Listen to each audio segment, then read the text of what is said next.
አሁን ሰዎች እኔ በገንዘብ ህይወቴ መቀየር ፈልጋለሁ ይላሉ። እንደኔ አይነት ወጣቶች ጥያቄያችን እሱ ነው አይደለ? በቃ ሁሉንም ችግራችን የሚፈታው ገንዘብ ነው። የምንሰራው ለገንዘብ ነው። ተምረን የሆነ ቦታ ቤተሰብ እንረዳለን ምናምን ገንዘብ ካገኘን ነው አይደል? ትልቁ ጥያቄያችን የገንዘብ ጥያቄ ነው አይደል? የገንዘብ ጥያቄ ልመልስ የምችለው እንዴት ነው ይባላል መሰለሽ? ትናንሽ ነገሮች ሁሌም ትናንሽ ናቸው፣ ግን የትልቁን ቦታ ይዛሉ ይባላል። ትልቁን መርከብ የሚያሰምጠው ማዕበል አይደለም። ብዙ ጊዜ ከስር ቀዳዳ ከገባ ያው የብዙዎቻችን ክፍተት እንዳንለወጥ እንቅፋት የሚያደርገን ለራሳችን ያለን መጥፎ አመለካከት ነው። ስለ ትላንት ማሰብ፣ ነገን አስቦ ተስፋ መቁረጥ።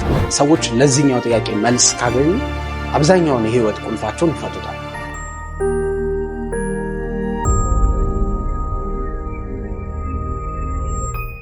ስቲቨን ስፒልበርግ የሚባል ትልቅ ዳይሬክተር አለ። ሜቢ ታውቂዋለሽ።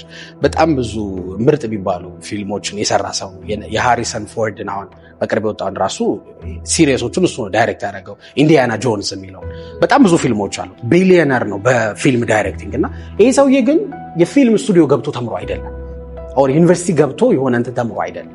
እንዴት ነው የተቀየረው ካልሽኝ ግን ዩኒቨርሳል ስቱዲዮ ከ1950 ጀምሮ የሰራቸውን ፊልሞች ቁጭ ብሎ አይቷቸዋል። ስንት ሺህ ፊልሞች ያመርታሉ የአሜሪካ እንትኖች። ዩኒቨርሳል ስቱዲዮ ትልቅ ስቱዲዮ እና በጣም ብዙ ፊልሞች አይቷል። እና እየተደበቀ እየገባ እንዴት ፊልም እንደሚሰራ የፊልም ጥበብን ያይ ነበረ። ውሎ ሁሉ ከነሱ ጋር ነበር። ገባሽ? እድሉን ሰጡት። አንድ ቀን እድሉን ሲሰጡት ማን እንደሆነ አሳያቸው። አልተማረም። ከተማሩት በላይ አሳያቸው ማንነቱ። ለምን? የሚያየው የሚሰማው ሁሉ ፊልም ነው፣ የሚተነፍሰው ፊልም ነው ሰውዬው። ስለዚህ ፊልም ትልቁ ሰው ሆና ገባሽ? አሁን ማንም ሰው አምን በፊልም ዳይሬክቲንግ አክተር ትልቅ ሰክሰስፉል ሊሆን በፊልም ዳይሬክቲንግ እንደ ቢሊዮነር ይሆናል ምናምን ልትይ ትችላለሽ። እሱ ግን ሆነ። ኢምፖሲብል የሆኑ ነገሮች የሚሳኩት አንቺ ፖሲብል የሆኑን ማድረግ ከጀመርሽ። ሰዎች ለዚህኛው ጥያቄ መልስ ካገኙ አብዛኛውን የህይወት ቁልፋቸውን ይፈቱታል። ለምን መሰለሽ? አንድ አባባል አለ፣ ፓሬቶ ሩል የሚባል ሐሳብ አለ። ምንድነው? የምታደርጊያቸው 20% ወይ የምትሰራቸው 20% ስራዎች ናቸው 80% ገቢ የሚያመጡልሽ። ከምር በዚህ ፎከስ አድርገሽ ልታዩ ትችላለሽ ህይወትሽ ላይ። 80% ደግሞ ልፋትሽ 20% ገቢ ነው የሚያመጣ። ብዙ ለፍተሻል፣ ኢን ሪቨርስ ናቸው። 80% ለፍተሽ ምን ብለሽ ምናምን 20% ገቢ ነው የምታመጪው። 20%ቱ ልፋትሽ ግን ካወቅሻቸው ሜን የሚባሉት ልፋቶችሽ ግን 80% ገቢውን ያመጣል። ምን ማለት ነው? ፕራዮሪቲ ሮል ነው ማለት ነው። ምን ማለት ነው? አንቺ ቅድሚያ የምትሰጫቸውን ነገሮች ካወቅሽ፣ ዋናው አስኳሉን ካወቅሽው ፈጣኑን ሪዛልት ታገኛለሽ። ከዛ በኋላ ያሉት ባታደርጊያቸው ያን ያህል ኢምፓክት የላቸውም ህይወትሽ ላይ። ሜቢ ለምሳሌ ልንገርሽ፣ ለምሳሌ ብዙ ስራ ልትሰሪ ትችላለሽ። ለምሳሌ የምትሰሪበት ቦታ ላይ ለምሳሌ አንዳንድ ሰዎች 2-3 ስራ ይሞካክራሉ፣ ግን በእርግጠኝነት አንዱ ስራ ነው የሆነ ትልቅ ገቢ የሚያመጣላቸው። ግን የሆነ እኔ ፋይናንሻል ሪሶርሴንማ በዛ ማድረግ አለብኝ፣ ያው እንቁላሎችን በአንድ እንትና ታስቀምጥ ስለሚባል 2-3 ስራ ይሰራል፣ አንዱ ላይ ፎከስ አያደማም። ገባሽ? ደግሞ ስራ ደግሞ ብለሽ ደግሞ የምትሰሪያቸው ስራዎች ላይ አሁን ለምሳሌ የአንቺ ፕሮግራም ማቅረብ ነው የአንቺ ስራ። ለምሳሌ እንበል አንቺ ፕሮግራም አቅራቢነትሽን በጣም ተወዳጅ የሚያደርጉት ወሳኝ ኤሌመንቶች 20% ናቸው ሜቢ ካወቅሻቸው ማለት።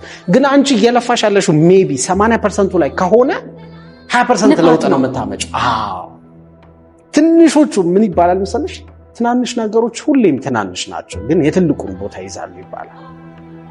ትልቁን መርከብ የሚያሰምጠው ማዕበል አይደለም። ብዙ ጊዜ ከስር ቀዳዳ ከገባ ቀስ እያለ ውሃው እየገባ ወደ ውስጥ መርከብ ላይ ታወቀ። yes that's why እና ምን የምትያቸው ነው። ለምሳሌ ሰዎች በህይወታችን ውስጥ ምንድነው ቅድሚያ መስጠት ያለብን?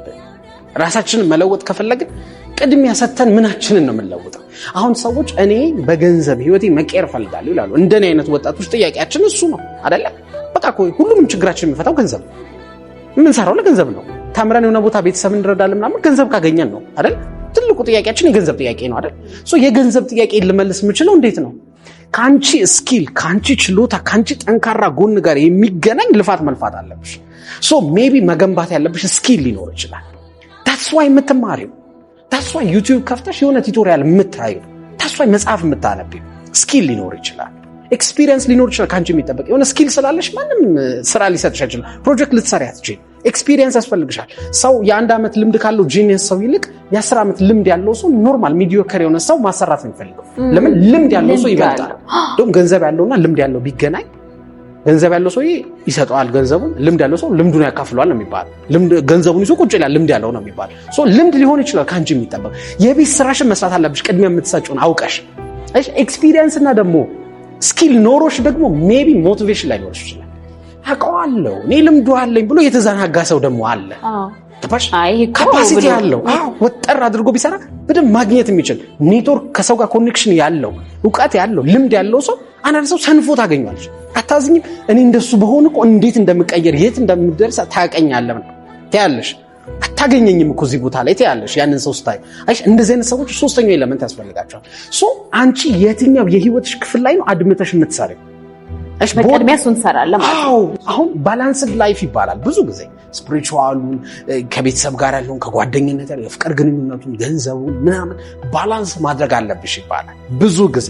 ወጣት ስትሆኚ ግን አሁን በእኔ እድሜ ያለ ወጣት ግን እነዚህን ባላንስ አድርጌ ልሂድ ካለ በጣም ብዙ ነገሮችን ሉዝ ያደርጋል። ፎከስ የሚባል ነገር ያስፈልግሻል። በጣም ቅድሚያ የምትሰጠው ምን ላይ ነው አይደለም ማወቅ። አየሽ ለምሳሌ ዲሲፕሊንድ ሆነሽ መስራት አለብሽ ይባላል አይደል? ጥናት ነው የምነግርሽ። አሁን አንድ የሃርቫርድ ፕሮፌሰር እና ካሮል የምትባል ዶክተር ትልቅ የሳይኮሎጂ ፕሮፌሰር ማይንድሴት የሚል መጽሐፍ አላት እንደውም። እና ሁለቱ ያጠኑት ጥናት በጣም ሰክሰስፉል የሆኑ ሰዎች ከዜሮ የተነሱ ነው የምልሽ፣ ከተለያየ ኮንቲኔንት ላይክ ከአፍሪካ ከኤዥያ ከምን አጠኑና እነዚህ ሰዎች ኮመን የሚያደርጋቸው ስኬታቸው ላይ ያደረሳቸው ነገር ህይወታቸውን የቀየረው ምንድን ነው ብለው አጠኑ። የአብዛኞቹ የሪሰርች ውጤት የሚያሳዩ የአብዛኞቹ የስኬት ሚስጥራቸው ሰልፍ ዲስፕሊን ላይ ራሳቸውን ለሚፈልጉት ነገር የሚከፍሉት ዋጋ ራስን መግዛት ብንለው ይቀላል። ለራሳቸው በቃ ደስ ቢላቸውም ባይላቸውም ይሰራሉ። ቢደብራቸው ምን ቢላቸውም ለስኪላቸው ለለውጣቸው ሲሉ ይማራሉ፣ ይለፋሉ። ሰልፍ ዲስፕሊንድ ናቸው 90% ማለት ነው። እሱ ደግሞ የሁሉንም ሰው ቀልብ ይገዛል። ለምን? ሁላችንም አቋራጭ እንፈልጋለን። አሁን የትኛው ሰው ነው ማራቶን ቁጭ ብሎ የሚያየው? እስኪ ንገሪ። ኦሎምፒክ ውድድር ላይ እንደው ጥሩዬ ብትሮጥ መሲ ብትሮጥ ማን ቢሮጥ ማራቶን ቁጭ ብሎ የሚያያለ? ዞር እያለ እንዴት ነው ስንት ሰዓት ደረሰ የቱ ጋር ደረሰ? ግን 100 ሜትሩን ሁሉ የሚያየዋል። ለምን? ፉት ስለሚሏት ቁጭ ብለሽ ታያለሽ። ሁልጊዜ በህይወትም አቋራጭ ነገር ነው የምንፈልገው። በልፋት የሚመጣ በረጅም ጊዜ ፕሮሰስ የሚመጣ ነገር አንፈልግም። ገባሽ? በተለይ የውጭዎቹ ትክክለኛ ባልሆነ መንገድ ሰዎችን የሚያነቃቋሉ። ስላሰብክ እንትን ስላደረግ ታገኘዋለህ ምናምን የሚሉ አሉ። ለምሳሌ መሀል ላይ ያለውን ነገር የማይነግሩ ሰዎች አሉ። ለምሳሌ ሀቢት እንዴት ሰዎች እንዴት በየቀኑ የሚያደርጉት ልምዳቸው ታቸውን እንደሚቀይር ምን እንደሚያስፈልጋቸው ባይዘው ሀውን አይነግሯቸውም። ብዙ ጊዜ እንደምትሺ ይነግሩሻል። ከዚህ በፊት ሁልጊዜ የማወራው ነገር አለ። 3 ነገሮች ኢምፖርታንት ናቸው ሰው ራሱን ሊቀይር ሲነሳ። ማይንድሴቱ በጣም ወሳኝ ነው። አስተሳሰቡ አይምሮሽ ውስጥ ያነሳ ነው ማለት ነው። አይምሮሽ ውስጥ ካልጨረስ ሪያሊቲው ላይ አታገኘውም። ምንም ነገር እውነት የሚሆነው በመጀመሪያ በአይምሮ ከታሰበ ነው። ዝም ብለሽ መንገድ ላይ ሄደሽ የሆነ ነገር አታገኝም በህይወት። ከዛ ግን ቀጥሎ ሞቲቬሽን ያስፈልግሻል። ሞቲቬሽን ማለት የሚያነቃ ምክንያት፣ አላማ፣ ህልም ምናምን የሆነ ጎል ያስፈልግሻል። 3ኛ ግን እንዴት ወደዛ እንደምትደርሺ ግን ማወቅ አለብሽ። አየሽ እንዴት ዲሲፕሊን እንደምትገነቢ፣ እንዴት አድርገሽ ፕራዮሪቲሽ እንደምታወጪ፣ እድሜያ መስጠት ያለብሽን ማወቅ እንዳለብሽ፣ ፎከስ ማድረግ እንዳለብሽ፣ በየቀኑ መስራት እንዳለብሽ፣ ሰልፍ ዲሲፕሊን እንደሚያስፈልግሽ የሚነግርሽ ያስፈልግሻል። አሁን ማነቃቃት የሚባለው ኮንሰፕት ቃሉ ራሱ ደስ አይልም። ገባሽ? ከብዙ ቶቶች ጋር ይገናኛል። ባይዛዌ ውጭ ሀገር ለምሳሌ አሁን መስራት ነው እንጂ የሚቀይሩ ማውራት ምን ያደርጋል ምናምን ይባላል ኖርማሊ። ግን ወደ ስራ ከመግባትሽ እኮ በፊት መጀመሪያ ታስቢያለሽ አይደለም? ያሰብሽውን እኮ ትናገሪያለሽ። ከዛ እኮ ነው ወደ አክሽን የምትገቢው። እያንዳንዱ ነገር ያለው ቃላቶች ላይ ሊሆን ይችላል። የሰውን ህይወት የሚቀይሩት ወርዶች ናቸው አይደለ? ኢነርጂ እኮ ነው። በቃላቶች ውስጥ እኮ የሚያልፈው ኢነርጂ ነው። ቁርአንና መጽሐፍ ቅዱስ፣ ቅዱስ ቁርአንና መጽሐፍ ቅዱስ የብዙ ጥበቦች መነሻ ናቸው። ሊደርሺፕ፣ ሜዲሲን፣ ኢንጂነሪንግ ብዙ ነገር ከመጽሐፍ ቅዱስ ይወጣል አይደለ? ሞቲቬሽን ከብዙ ነገር ይዋሳል። ከሳይኮሎጂ ይዋሳል፣ ሐሳቦች ከአርት ይዋሳል፣ ከብዙ ነገር ይዋሳል። አንድ የሆነ ሰፍረሽ የምታስቀምጭለት ቦታ የለውም። ዳትስ ዋይ ፊልድ አይደለም። ለምሳሌ ሳይኮሎጂስት ነኝ ብትይ ገብተሽ ተምረሽ ነው እናምንበታለን። ሳይኮቴራፒስት ነኝ ብትይ እንደዛው፣ ሰባኪ ነኝ ብትይ እንደዛው። ግን ሁሉንም ከሁሉም የተቀነጫጨበ ሐሳብ የሚሰጠው ሞቲቬሽናል ስፒከር እኛ ሀገር አሁን አይደለ? የሌላም ሀገር ነው ብለሽ ባይዘው ሰዎች ምን ውስጥ እንደሚመድቡሽ አያውቁም። አዲስ ነገር ነው። ጥያቄ ያነሳሉ። ለጥያቄያቸው ግን ተገቢ ምላሽ ያስፈልጋቸዋል። አሁንም እንዳልኩሽ ሞቲቬሽናል ስፒከር ኢን ጀነራል ሁሉም ሰው አጥፊ ነው እየተባለ እየተወቀሰ ነው። ገባሽ? ምናልባት እኮ ስንት ሰዎች ተቀየሩ። እኔ ምስክር ነኝ። ለምሳሌ ዩቲዩብ ላይ ገብተሽ ራሴን ከማጥፋት ዳንኩኝ ያለች ሴት አለች። አንድ ነፍስ አድኛለሁ ማለት እኮ ነው። ገባሽ? እኔ እንዲህ ከመሆን ተለወጥኩኝ።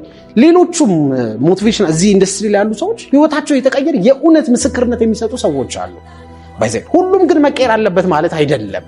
እንደውም ሪሰርቾች የሚጠቅሙት ከ100 ሰው 90% በሞቲቬሽናል ስፒች አይቀየርም፣ 10% ነው የሚቀየር። ግን ስቲል ያም ዋጋ አለው ነው። ቴንክ ዩ። ደግሞ ያ 10% የሚቀየረው ለምንድን ነው ካልሽ ያንን ጎዶሎ የሚሞላለት ያ ሞቲቬሽናል ስፒች ስለነበረ ነው። 90% ግን ህይወቱን አይቀይርለትም። ለምን? ይሄኔ ጠንክሮ የሚሰራ ሰው አይደለም። አነቃቂ ንግግር ምን ያደርግለታል? ጠንክሮ ለማይሰራ ሰው። ጠንክሮ የሚሰራ ሰው ግን ይደክማል፣ አንዳንዴ ይሰለቻል። የሚያነቃቃው ነገር ሲያገኝ ወደ ሪትሙ ይመለሳል። ሁልጊዜ ግን ሰነፍ ሆነሽ አንቺ የሆነ ሰው አነቃቅቶሽ ብትጀምሪ የሆነ ሳለ ወደ ስንፍናሽ ትመለሻለሽ። ዴይሊ ሃቢት ነው አልተባባልን ህይወትሽን የሚቀይረው? ሞቲቬሽናል ስፒከር ዴይሊ ሃቢትሽ ሊሆን አይችልም። ገባሽ? አክሽኖችሽ ናቸው የሚቀየሩሽ። ግን ሰው ነሽ፣ ትደክሚያለሽ፣ አላማ ታጫለሽ። አንዳንዴ አላማሽን እኮ ትረሻለሽ። በሚገርም ኢነርጂ ስራ ጀምረሽ የሆነ ለውጥ ጀምረሽ እኮ ፖስት ታደርጊያለሽ። በቃ በጣም ያኔ ጎዶሎሽን እንዴ እኛ ለምንድን ነው መንፈሳዊ ነገር የምንፈልግ? ሁልጊዜ እኮ ስብከት አንሰማም አይደል? ስናዝን የሆነ ባክ የሚያደርገን ተስፋ የሚሰጠን ነገር እንፈልጋለን። ተስፋ ያኔ የተስፋ ነገር ነው የምናደምጠው። ስንደሰት ደግሞ እናመሰግናለን አይደል? እንደ ወቅቱ ነን አይደል? ሞቲቬሽንም እኮ ወቅት ያለው ነገር ነው። ሁልጊዜ የምትሰሚ ሁልጊዜ የሚቀይርሽ የተረጋገጠ ሳይንቲፊክ ነገር አይደለም። በጣም ደስ ይላል። አንድ የመጨረሻ ሀሳብ ነገር ያው የብዙዎቻችን ክፍተት እንዳንለወጥ እንቅፋት የሚያደርገን ለራሳችን ያለን መጥፎ አመለካከት ነው። ስለ ትላንት ማሰብ፣ ነገን አስቡ ተስፋ መቁረጥና ሁሉም ነገር ፖስብል ሊሆን እንደሚችል ሊቀየር እንደሚችል ግን የሚቀየረው በየቀኑ በምናደርገው ድርጊት እንደሆነ ማመን እንዳለብን ደግሜ ማሳሰብ እፈልጋለሁ።